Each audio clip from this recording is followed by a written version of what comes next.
Hi there, my name is Corey Coldren, and I will be presenting my change project on the necessary change in the outreach and engagement strategy for JMU's Student Government Association. So the problem in its essence is very simple, in that JMU's SGA does not successfully engage with the student body or the faculty and staff of the institution.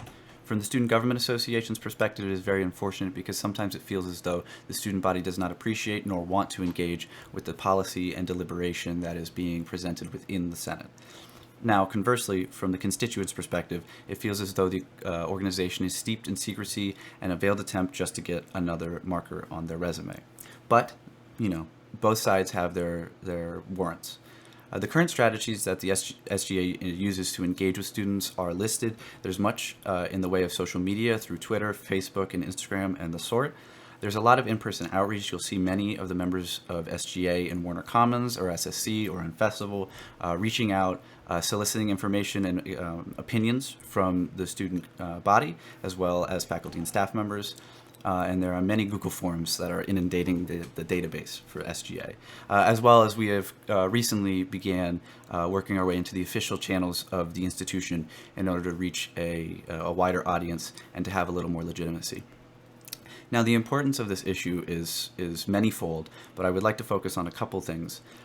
Without the support of the student body and faculty and staff of James Madison University, the Student Government Association is nothing more than a self-aggrandizing organization that seeks to, quote-unquote, enrich themselves. If we do not have the will of the people, and if we do not have the perspectives of the people, we are just doing it on our own behalf, and that is a really unfortunate situation and counterintuitive to the point of the organization.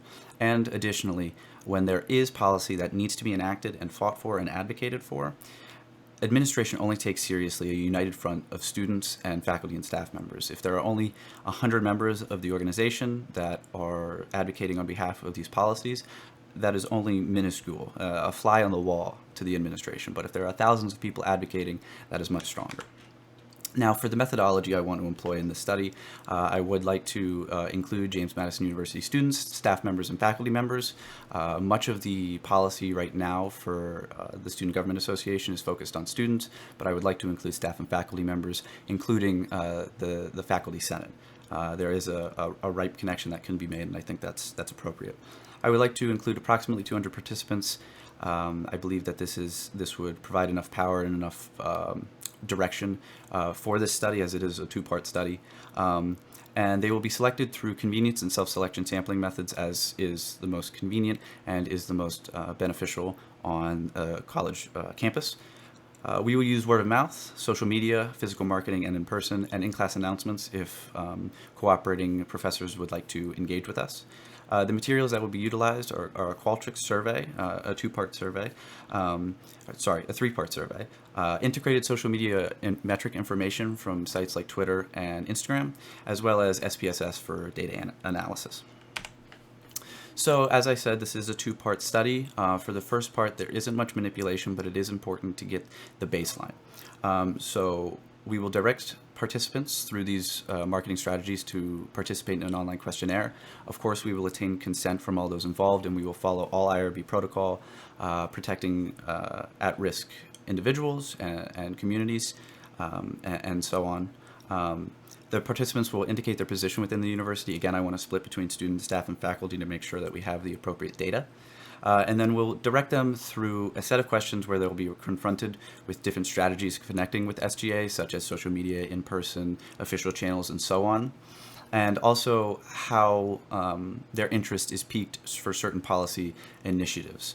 This will be mental health, compensation for faculty and staff, sports, and so on. So again, the staff and faculty will be prompted with additional and appropriate questions beyond that of the student, as though compensation and support services that only apply to them. And then this part is very important, and I think may get overlooked in some surveys that are a little too serious in themselves, is that we want to engage with people who may not engage prior, and the convenience sample may have a cohort effect in that way. So I want to make sure that we ask the question of, what is there that engages you with the organization? Or do you just want nothing to do with the organization? Is it just a lost cause in your head? And of course, we will collect demographic information and so on, and there will be a debrief explaining any deception, which there will be none. and the strategies that we employed to proceed with the study.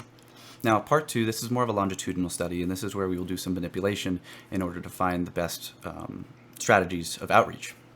So, of course, we'll have to aggregate the data from part 1, and then in doing so, we will analyze the data and determine which of the connection strategies, the issues of concern, and the opinions of the participants are most plausible to increase engagement and interaction. Obviously, then, we will implement the strategies based on the information and analyses of their popularity. The intention is to implement these strategies on a semester-long basis. So, as it stands, we would collect the information probably a couple weeks ago so that we can analyze it and go into the summer having a basis of knowledge. And then in the fall, we would implement these strategies independent of each other, but work throughout them so we can analyze them in a cross-sectional way. So we would aggregate the data collected over the entirety of the fall 2022 semester, as I just mentioned, and we will analyze and compare the data as compared to archival data that already exists and against itself in that fall 2022 block, and then we'll profit. So in the data analysis, we'll obviously use SPSS, as it is the only data analysis tool I've learned. Maybe go to Excel next. But for part 1, we're merely doing some descriptive statistics and means analyses to see what the students, staff, and faculty believe is their best opportunity. We'll get the means, the extremes, the ranges, and all the sort so that we can properly proceed. Then in part 2, we're going to get a little more granular, but also more broad, more breadth in our analyses. Descriptive statistics and means analyses, just so we can get a foothold. But we'll also be doing ANOVAs, both one-way and two-way. No within subjects, but between subjects. And in doing so, we'll be able to see which policies are most interesting, which modes are most interesting, and how those two interact with each other. So if there's certain policy that hits a little harder on a certain platform, we need to approach that in that way instead of just banging against a brick wall and hoping that one of the two is going to break through. Additionally, we do a chi-square test to test significance in any of the differences that we would find. We would obviously do this so that we can have statistical justification for our conclusions. So for the expected results, I believe that their student, staff, and faculty will rely heavily on social media as their broadest engagement tool and the most effective.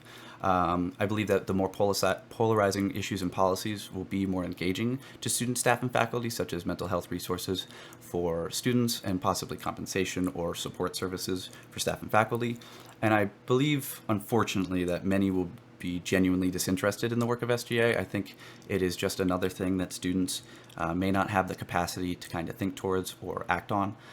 So I believe more people than we hope will answer that they're just not looking to be engaged. And that is unfortunate, and possible cultural shifts and norm and value progression can be had in the future in future studies and future research. Now for part 2, where we will be doing the manipulation of strategies and policies, looking at engagement metrics across these social media platforms, as well as in person, where we will be taking note of the issues discussed, the length at which they were discussed, how they were engaged, whether they were walked up to or they approached the table. We will be analyzing this information. And so I believe that the in-person engagement will see the greatest improvement of engagement when you talk face-to-face and you kind of trap them, if that's the appropriate word, in a conversation. I believe that will be the most engaging and increase our engagement and outreach the most. I believe that mental health and general support services will improve engagement the highest among policy positions. I believe that is a very hot topic right now, especially, unfortunately, because of the events over the last year or so. I believe that support is very desired and very advocated for, and I think that the SGA is well positioned to do that for the students. And I also believe that the mere existence of a study, that this study will be persisted upon the Student Government Association. I believe the mere fact that it is happening will increase engagement. I believe that SGA, its senators and representatives will do their best to make it so it reflects positively on themselves. And I believe that in that there will be a greater volume of individuals cognizant and aware and advocating for increased engagement. And I believe in that greater volume out, there will be greater volume in just necessarily. So some implications of this study: I believe that a more representative and engaging student government association better positions itself with the policy that they produce, is going to be more coherent and holistic. And we'll be working on the will of the constituents rather than working on the will of ourselves. And I think that's very important for any organization that seeks to represent those beyond themselves. I believe that it will create a better relationship between students, staff, and faculty, and the organizations of which they find themselves in. There is a current disconnect between advocacy amongst these groups on the broader scale, and I think if you bring that together with an organized front, there is a lot of positive change that you can provide and move towards. And then finally, I believe that this study and its results will have an implication towards the strength of SGA as an advocating body on campus. With a group of individuals this large and cross-sectional and intersectional, the administration would have to take seriously this group of individuals, because they are the ones that are reaping the benefits and consequences of the actions of administration, as well as state and local politicians, because a lot of the governance of the university, is based upon local and state politics. The Board of Visitors is controlled by state politics, and if there is a united front of students within the university and maybe amongst universities advocating at Richmond for certain policies like transparency policies and a student voting member of the Board of Visitors, I believe all of that is very possible with a large group and a powerful group of students, staff, and faculty. And with that, that concludes my presentation and my change project. I hope you enjoyed. Tracy, thank you so much for a great semester. I really appreciate everything you've done and will continue to do, and you can't get rid of me, and I promise I will get you the rest of my assignments and your book back soon. So thank you so much.